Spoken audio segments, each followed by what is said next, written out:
Hey, what's up, everybody? Happy Thursday to you. So, I had an interesting thought. There's a lot of stuff that's happened recently in the world, and it's got me thinking.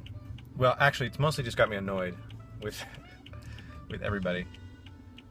But I wanted to just speak quickly on this little topic and kind of give my thoughts. And actually, I think that what I have to say is comes in a totally different vein than what most people have been saying. So there's this whole, I don't know. It runs way deeper than this, but this gay marriage thing kind of acted as a catalyst. So all these people that have been waiting to kind of fight each other now suddenly have an excuse to do so.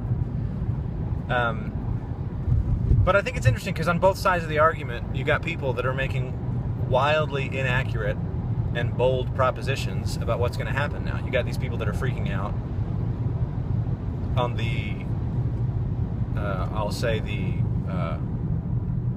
not for gay marriage side, that this is going to destroy the world and everything's going to pot. It's all, there's no hope for anything. And then you got people on the other side that are acting like this is the greatest victory of all time. And both of you are flat out wrong. And part of it, I think, comes from this, like I said in the beginning, this is actually not, it's not really what it seems like in this situation. Because it's not really, a lot of people are upset about gay marriage, and a lot of people are super happy about gay marriage, and some people are like meh about gay marriage. What's really happening here is a lot of people are really set in their ways and really insecure in those ways being challenged. Right? So, a lot of the I won't say the religious right, but the conservatives that are opposed to gay marriage are freaking out. Mostly, not actually, I would say that it's not actually because gay marriage is now legal. I think they're freaking out because what they have considered to be the correct course of action wasn't taken, and now they have to deal with some other way of living that they weren't prepared for because they never considered that they might be wrong. I'm not saying they are. I'm just saying they've never considered that they might be. And same thing on the other side. The people, the proponents of gay marriage, honestly, if the decision had been flipped, if they had decided to not uphold gay marriage, everybody would have reacted the exact opposite. So instead of all the gay marriage, all the religious people and all the conservatives that were against gay marriage would have been like, we won and we were victorious and everything is good and traditions have won out in the end. And all the people that were for gay marriage would have started coming up with all these excuses and, oh well, you guys are just bigots and it's still the right thing to do and we're going to fight and we still believe and someday and yada yada yada.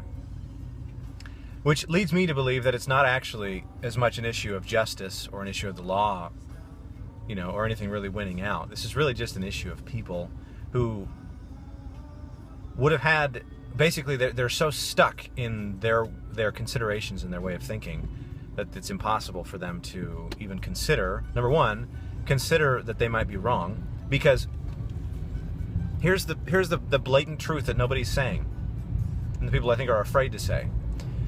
Religious people that are against gay marriage, you might be wrong. You don't know that. You might be wrong for whatever reason. And guess what? Same token, all you people that are for gay marriage, you might be wrong. But neither of you is willing to consider at all the fact that you might be the one that's the wrong one here, because both of you are so convinced that you're right. Now, you can't really live life going around assuming that you're wrong about everything. Right? So that's not really practical. But what I would have you consider today is, in what ways am I belligerently holding true to principles that might be absolutely bonkers? Are there some places in my life where I'm, the only reason why I hold that belief is because I hold that belief, and I refuse to consider the fact that I might be the one that's wrong in this situation? Because most often you are. I know I am. Most often, maybe I'm just applying my wrongness to you, but most often I'm a fairly intelligent guy and I'm wrong most of the time. So the fact of the matter is, whether it's the way you're going about it, whether it's your viewpoint in general, whatever it is, the chances are more likely that you are wrong than they are that you are right. No matter what your viewpoint, no matter what you're saying, no matter what you're doing, no matter how strongly you believe in what you're doing, chances are you are wrong. So keep that in consideration, and don't be belligerent when you might be the one that's wrong. So anyway, have a happy Thursday. Hope you enjoyed it. Turns out some of you actually watch these videos, so I kind of feel obligated to keep making them. So I'm back, and I'll make more. Just happened to be making this one on the way to drop my clothes off the cleaner. So anyway, you might be wrong. Think about that. Peace.